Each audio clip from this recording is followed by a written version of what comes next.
In the criminal justice system, the people, pimps, addicts, thieves, bums, winos, girls who can't keep an address, and men who don't care, are represented by two separate yet equally important groups. A cop, a flatfoot, a bull, a dick, John Law, you're the fuzz, the heat, you're poison, you're trouble, you're bad news. These are their stories. It's official. There is a mask ban in Nassau County, New York. That's right. Enjoy your COVID. It passed along party lines, 12-0, 7 abstentions. It makes wearing a mask a misdemeanor. Ah. There are unclear health and religious exceptions here. It gives the cops the power to fine people wearing a mask $1,000 and sentence them to jail time. Why do they care? It is absolutely insanity. I mean, Why would you care if someone else wore a mask unless they're robbing a place? Exactly.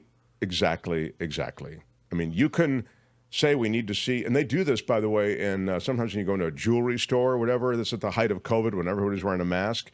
I went in to get a new battery for a watch, and they made me like lower my mask so that they could. Yeah, exactly. That's so reasonable, right? Yeah, exactly. But but then you could wear the mask inside, as you say. Why should anybody be bothered? It's the right, the GOP right, doing something way out of line. They're infringing on my freedom. I thought they were the party of let people, have freedom over their own bodies.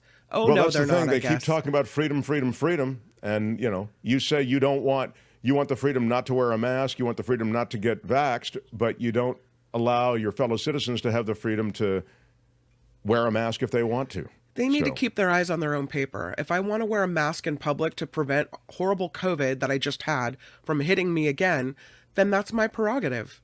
Right. Yeah, agreed. Google is an illegal monopoly. The feds have ruled on this. This is a very big deal.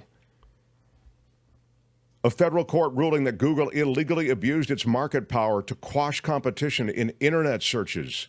I mean, you knew this to be the case already, didn't you? Yeah. But it actually went to court, and the court agrees.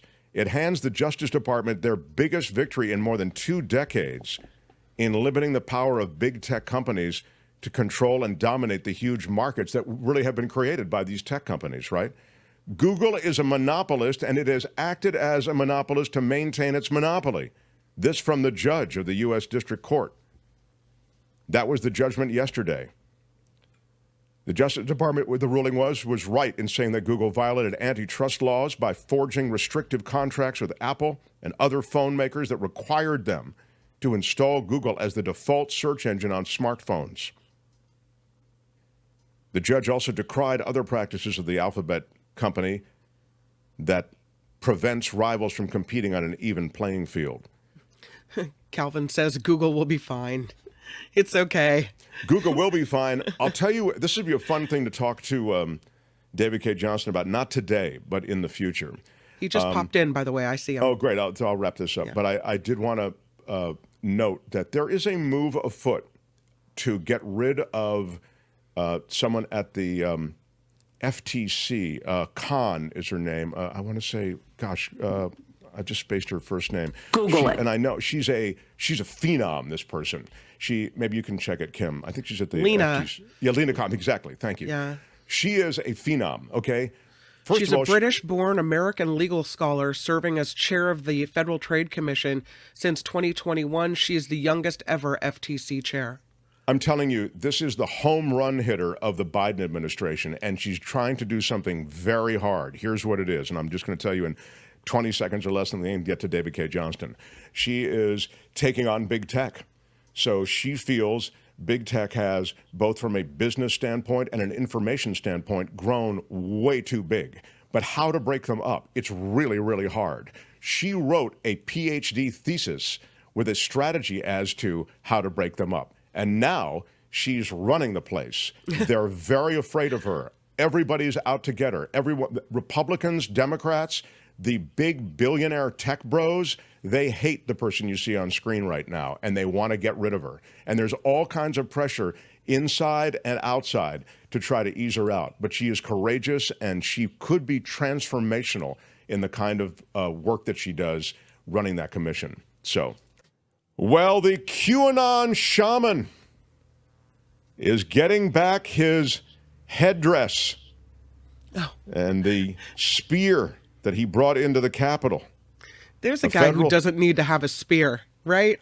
A federal judge on yesterday, ordering the government to return the property of the QAnon shaman. Jacob Chansley's his given name.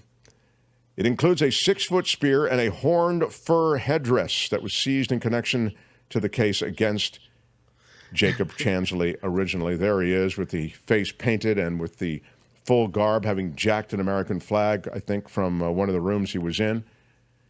Federal prosecutors argued that the property should stay in the government's possession in case Chansley contested his conviction, pointing to a recent Supreme Court decision that weakened the primary charge against Chansley. Yeah, a lot of those J6ers had the charges weakened because of the Supreme Court decision. But U.S. District Court Judge Royce Lamberth, not convinced by that argument, writing, "It is not clear how Mr. Chansley could contest his conviction as he has already been sentenced, abandoned his direct appeal and seen his motion denied. But even if the government may need to reprove Mr. Chansley's guilt, the government has not explained why it would need his property." So the decision goes on to say there's a lot of video and photo evidence of Chansley's conduct, so you don't need to hang on to the spear, and give the guy back his fur hat. That was the decision from the judge. So he will get his stuff back, will the QAnon shaman, and life will continue. Trump's former attorney, Jenna Ellis, pleads guilty in the fake electors case in Arizona. Prosecutors are dropping 9 charges against her now because this is a case where her testimony could be extremely valuable. This is a case where 18 Republicans have been charged in a scheme to try to snatch away the state's 11 electoral votes and award them to Donald Trump in the 2020 election. Jenna Ellis, was a prominent Trump campaign attorney and famously accompanied former Trump lawyer Rudy Giuliani as he made claims of election fraud in a series of states that Trump was contesting. She will cooperate now with Arizona prosecutors in exchange for charges being dropped against her in a fake electors case, and that testimony she's agreed to should be complete and truthful and will provide documents and evidence as needed, they say. Neil Gorsuch, the Supreme Court justice, usually tight-lipped, all of a sudden he's chirpy. He's out there chirpy, chirpy, chirpy. He went to Fox News and said that Americans should be careful regulating the judiciary. He's angry that so many Americans want that Supreme Court and judiciary to have those ethical guidelines that they actually are forced to adhere to. Rules? We don't need rules. Yeah. He's saying, no, guys, settle down. Be careful, Americans, he says. I mean, if I want to fly on a jet to New Zealand, I don't want anyone telling me I can't do it. Yeah. I have one thought to add, he said, when talking about government oversight and keeping the entire judicial system honest. I have one thought. It is the independent judiciary. What does it mean to you as an American? It means that when you're unpopular, you can get a fair hearing under the law and under the Constitution, Gorsuch said. He went on, if you're in the majority, you don't need judges and juries to hear you and protect your rights. You're popular. It's there for the moments when the spotlight's on you, when the government's coming after you. And don't you want a ferociously independent judge and a jury of your peers to make those decisions? Isn't that your right as an American? And so I say, be careful. That's his quote. Conversely, it could also mean we can take bribes whenever we want. Right. I mean, that's exactly the point. You can have an independent judiciary. That doesn't mean that you're independent to stuff money into your pockets and to take lavish gifts and then really do the bidding of those that have purchased you those lavish gifts. Is this the interview, Tony? You want to play a little bit of it? I have one thought to add. It is that the independent judiciary means, what does it mean to you as an American? It means that when you're unpopular, you can get a fair hearing under the law and under the Constitution. If you're in the majority, You don't need judges and juries to hear you and protect your rights. You're popular. It's there for the moments when the spotlight's on you, when the government's coming after you. And don't you want a ferociously independent judge and a jury of your peers to make those decisions? Isn't that your right as an American? And so I just say, be careful.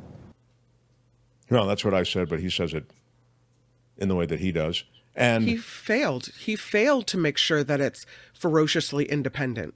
They failed at it, so it's clear that they need guardrails now because they failed. And he should be ashamed of himself for saying that, for thinking that America's too stupid to see what they're actually doing.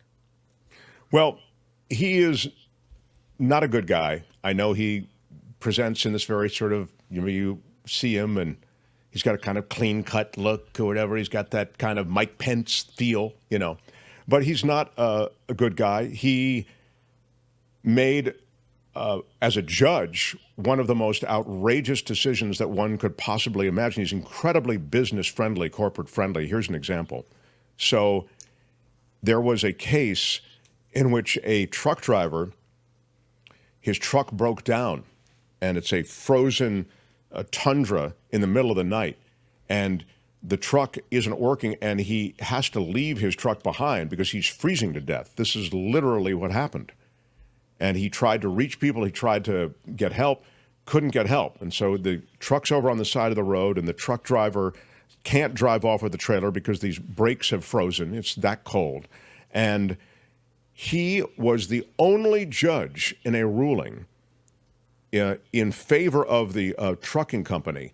He was the only judge who made the point that this driver should have stayed with the truck, that was his professional obligation.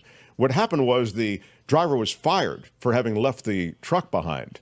And so the driver was suing to get his job back and back pay, et cetera. And Gorsuch ruled with the trucking company. That's the kind of insanely business-friendly sort of bent that Gorsuch has. His mom tried to deconstruct the EPA. She ran the EPA, and Gorsuch. Again, Google this stuff I tell you. Check it out. And you'll see this is a really dangerous guy who now sits in the high court along other dangerous people. And he wants to talk about independent judiciary. As Kim says, independence should include independence of those trying to bribe you. And the bribes are all too obvious. Yep. Finally, California lawmakers got ticket freebies as they crack down on Ticketmaster's Taylor Swift debacle. You remember the troubled handling of Taylor Swift's Eras tour?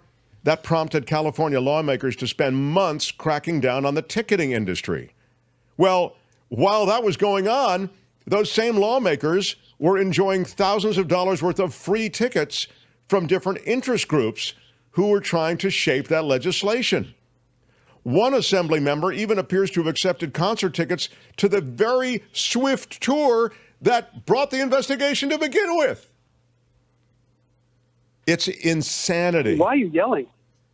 So the findings are included in this analysis of 120 state lawmakers' financial disclosures last year. 66 state assembly members and senators got more than $30,000 total worth of tickets.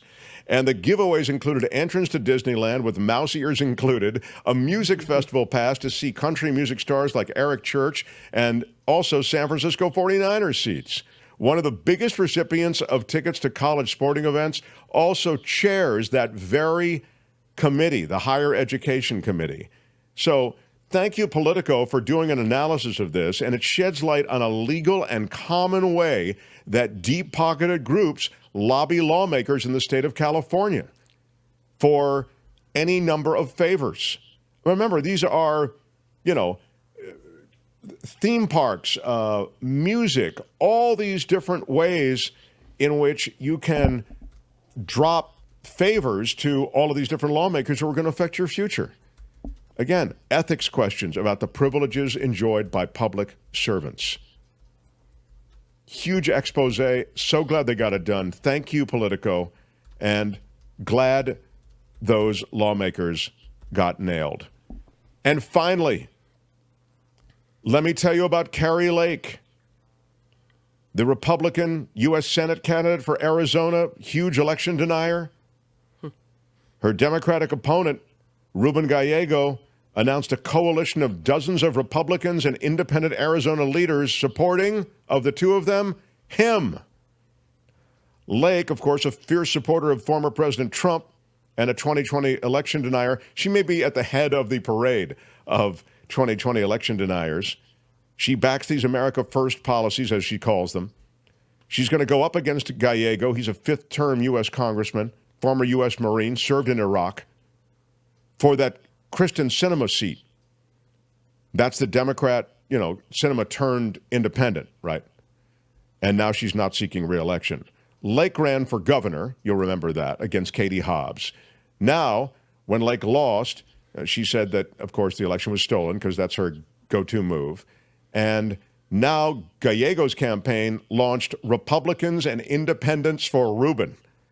It's 40 Arizona Republicans and Independents, including current and former elected officials, as well as industry experts, business owners, and community leaders, all who have endorsed him and not Kari Lake. That is Law and Disorder for today. Tune in again next time for more Law and Disorder on The Mark Thompson Show. All right, that's it. Let's roll. Hey, let's be careful out there. Hi, it's Mark, and I thought that was great. Hit the notification bell. You'll know whenever there's a new video being dropped, and please subscribe to our channel to help us save the universe.